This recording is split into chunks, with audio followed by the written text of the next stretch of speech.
Judul kita saat ini teman-teman sekalian adalah berita gembira bagimu para syuhada dan betapa cemburunya kami yang belum menyusul.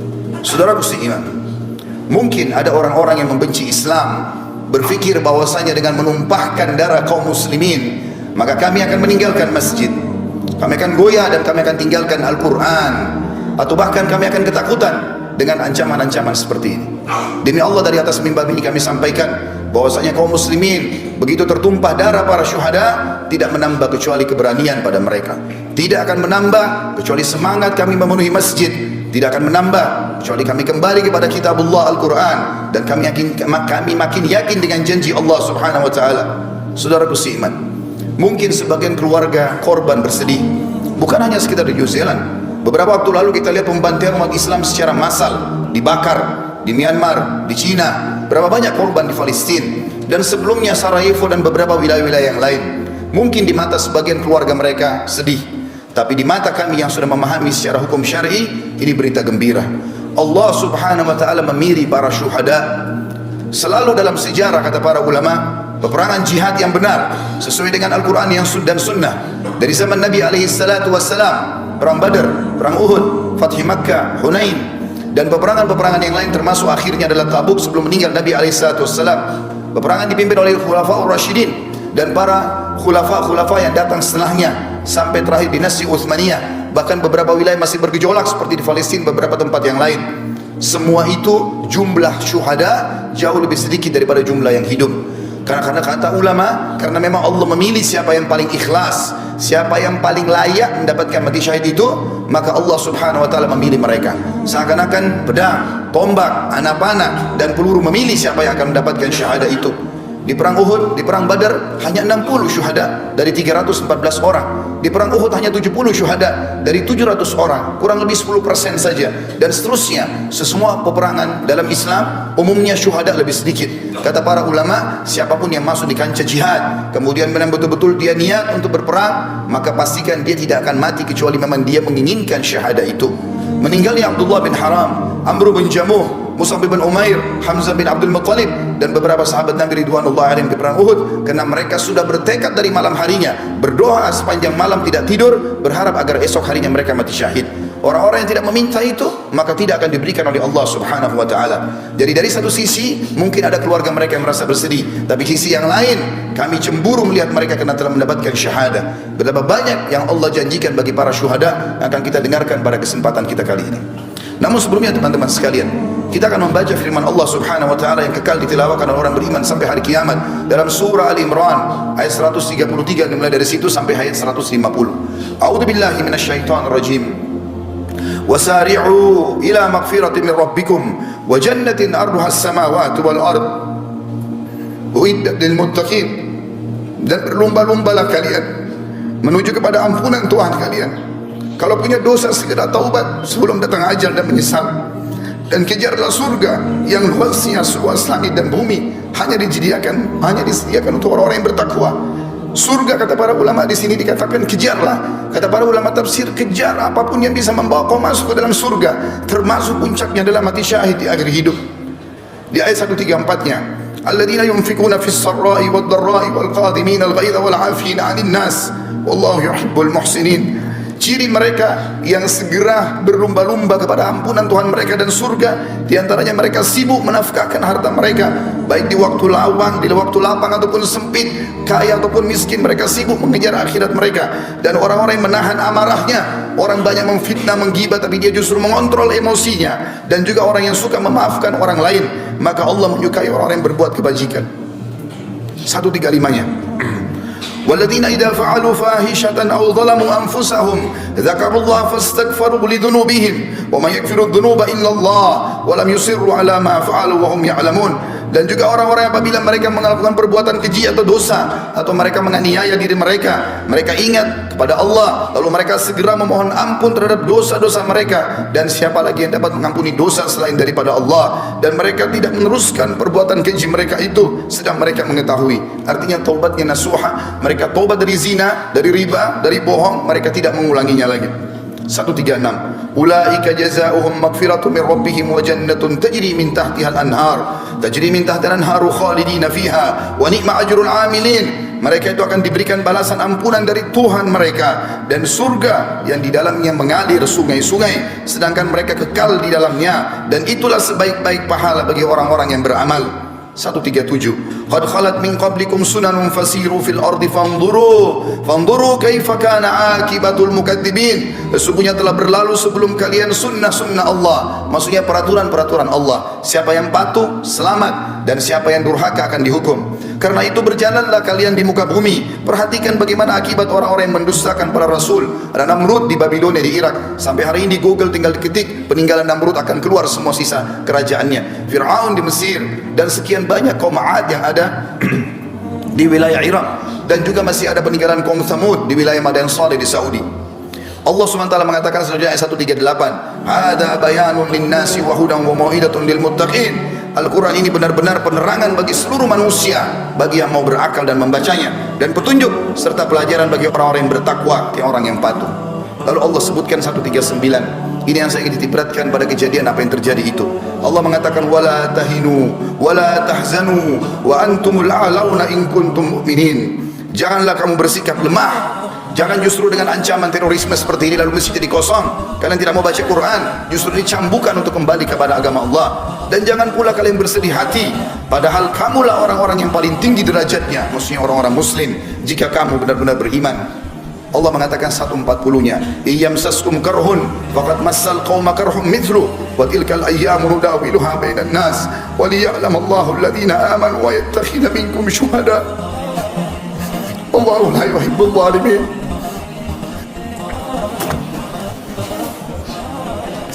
Dan jika seandainya di perang Uhud, ayat ini turun pada perang Uhud, seandainya di perang Uhud kamu mendapatkan luka, hai muslimin, sesungguhnya kaum kafir juga di perang Badar telah mendapatkan luka yang serupa, dan masa kejayaan dan kehancuran itu kami gilirkan di antara manusia agar mereka mendapatkan pelajaran, dan supaya Allah membedakan orang-orang yang beriman dari orang-orang yang kafir, dan supaya Allah mengambil dan memilih para syuhada, dan Allah tidak menyukai orang-orang zalim.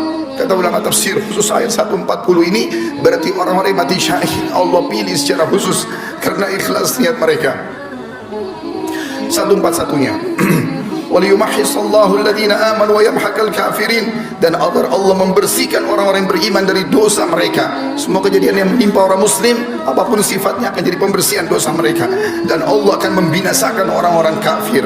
142 Am hasibtum an tadkhulul jannata walamma ya'lamillahu alladhina jahadu minkum wa ya'lamus sabirin. Apakah kalian mengira kalian akan bisa masuk surga padahal belum nyata bagi Allah orang-orang yang berjihad di antara kalian, dan belum nyata orang-orang yang sabar. Artinya Allah akan menguji siapa yang paling ikhlas, yang siap untuk membela agama Allah, maka Allah akan pilih mereka.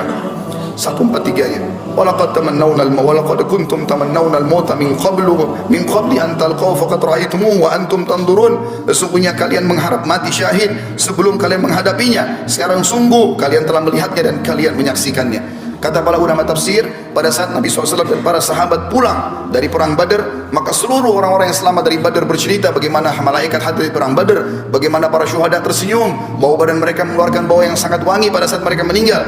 Maka sahabat-sahabat yang di Madinah penasaran, dan pada saat terjadi perang Uhud, perang Badar tahun 2 Hijriah, perang Uhud tahun 3 Hijriah, mereka semangat sambil mengatakan, "Ya Rasulullah, kami pun ingin mati syahid." Pada saat terjadi perang Uhud, Allah Subhanahu wa taala menguji mereka. Di awal peperangan mereka menang, di tengah-tengahnya mereka dikalahkan. Walaupun setelahnya di perang Hamrat Asad mereka memenangkan peperangan dengan izin Allah Subhanahu wa taala. Pada saat itu banyak kesempatan untuk mati syahid. Orang-orang kafir tinggal menusuk orang-orang muslim, bahkan memutilasi mereka. Allah mengatakan, "Bukankah dulu kalian mengharapkan mati syahid? Sekarang depan mata. Kenapa kalian tidak buktikan itu?" Lalu Allah mengingatkan 144-nya, tidak ada keraguan bagi seorang muslim apa yang dijanjikan oleh Allah dan Rasulnya. "Wa ma Muhammadun illa rasulun qad khalat min qablihi ar-rusul afa in mata aw qutila qalabtum ala aqabikum wa may yanqalib ala aqibihi falan yadurrallaha syai'a wa sayajzillahu syakirin." Muhammad itu tidak lain hanya seorang utusan Allah. Sungguh telah berlalu sebelumnya beberapa orang utusan. Apakah jika dia wafat dan dibunuh kamu murtad dan kembali ke agama lain? Atau ke belakang murtad dari agama Islam? Barang siapa yang berbalik ke belakang murtad, maka ia tidak dapat mendatangkan mudarat kepada Allah sedikit pun, dan Allah akan memberi balasan kepada orang-orang yang bersyukur. Artinya pada saat itu ada berita yang disebarkan oleh Ibnu Khami'ah, seorang kafir, naudzubillah, yang telah membunuh Mus'ab bin Umair radhiyallahu anhu. Dia menyebarkan isu kalau dia membunuh Nabi alaihi salatu wassalam. Para sahabat sempat drop pada saat itu, termasuk Umar bin Khattab pun duduk di tanah meletakkan pedangnya. Nanti setelah lewat seorang sahabat yang mulia, Anas bin Nadhr radhiyallahu anhu, yang kemudian dengan kencang dia memicu kudanya menuju ke pasukan kafir sendirian. Maka Umar mengatakan, wahai Anas, kau akan pergi kemana? Dia mengatakan, demi Allah wahai Umar, aku mencium bau surga ada di sana. Aku mencium bau surga ada di sana. Tinggal aku menerobos orang-orang kafir dan mereka membunuhku, aku akan masuk surga. Lalu Umar mengatakan, wahai Anas, bukankah Rasulullah SAW telah dibunuh oleh orang kafir? Kata Anas, kata Umar, kalimat itu tiba-tiba membangkitkan semangat kami kembali. Dia mengatakan, kalau memang Rasulullah SAW telah terbunuh syuhada sebagai syahid di medan perang ini, maka bangkitlah kalian untuk syahid bersamanya. Maka kata Umar bin Khattab, dan bersama juga dengan Mu'adz bin Jabal, bersama dengan Sa'ad bin Mu'adz radhiyallahu anhu, dua sahabat yang terkenal keberaniannya, menyusul sampai kata Sa'ad radhiyallahu anhu, yang pada saat meninggal dia arsy-Nya Allah goncang. Dia mengatakan, ya Rasulullah, kami berusaha mengimbangi Anas bin Nadhr dan kami tidak mampu. Dan pada saat meninggal ditemukan hanya potongan-potongan badannya saja yang dikenali oleh adik perempuannya. Lalu Allah mengatakan 145 menjelaskan kepada kita, bagi muslimin yang masih takut untuk mati, apalagi mati syahid, ini semua adalah ketakutan yang dimasuki oleh waswas syaitan, karena memang orang pasti akan meninggal pada saat itu, tapi mulialah orang yang meninggal syahid itu sendiri. Allah mengatakan 145-nya, wa ma kana li nafsin an tamuta illa bi idnillahi kitaban muajjala wa man yurid thawabad dunya nu'tihi minha wa man yurid thawabal akhirati nu'tihi minha sanajzi syakirin. Siapa, semua jiwa, semua yang bernyawa tidak akan mati melainkan dengan izin Allah. Kita biar keluar berperang, biar berhadapan sama musuh, biar lagi dalam keadaan bagaimanapun tidak akan mati kecuali ajalnya sudah datang. Sebagai ketetapan yang telah Allah tentukan waktunya. Barang siapa yang menghadapi pahala dunia, dia hanya ingin mengejar kehidupan dunia, niscaya kami berikan kepadanya kebaikan dunia itu. Dan barang siapa yang menghendaki pahala akhirat, maka kami akan berikan kepadanya pahala akhirat, dan kami akan memberi balasan orang-orang yang bersyukur. 146-nya, wa ka'ayyin min nabiyyin qatala ma'ahu ribbiyuna katsirun fama wahanu lima asabam fi sabilillah wa ma dha'ufu mastakanu wallahu yuhibbus sabirin. Dan berapa banyak nabi yang berperang bersama-sama, mereka sejumlah besar dari pengikutnya yang bertakwa, yang patuh, mereka tidak merasa menjadi lemah karena bencana yang menimpa mereka di jalan Allah, dan tidak lesu dan tidak pula menyerah kepada musuh. Allah menyukai orang-orang yang sabar.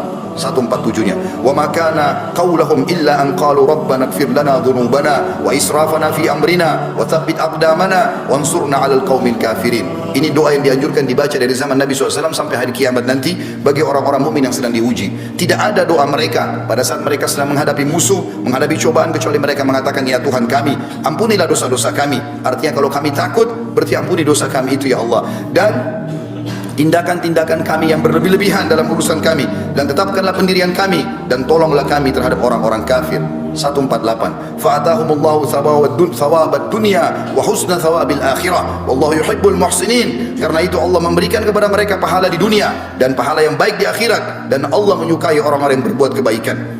149-nya, ya ayyuhalladzina amanu in tuti'ul ladzina kafaru yaruddukum ala aqabikum fatanqalibu khasirin. Hai orang-orang beriman, andai saja datang kepada kalian teror, ancaman, apa saja, jika kalian mentaati orang-orang kafir itu yang tadinya mau menanamkan rasa takut di tengah-tengah umat Islam, niscaya mereka akan mengembalikan kalian kepada kekafiran, lalu jadilah kalian orang-orang yang rugi. 150-nya, balillahu maulakum wa huwa khairun nasirin. Tapi ketahuilah, ikuti Allah saja. Allah sebaik-baik pelindung dan dia sebaik-baik penolong. Kita tutup dengan 151-nya yang Allah berfirman, sanulqi fi qulubil ladzina kafaru ru'ba bima asyraku billahi ma lam yunazzil bihi sultana wa ma'wahumun nar wa bi'sa mathwal zalimin. Dan akan kami masukkan ke dalam hati orang-orang kafir itu rasa takut disebabkan mereka telah mempersekutukan Allah dengan sesuatu yang Allah sendiri tidak pernah menurunkan keterangan tentang itu.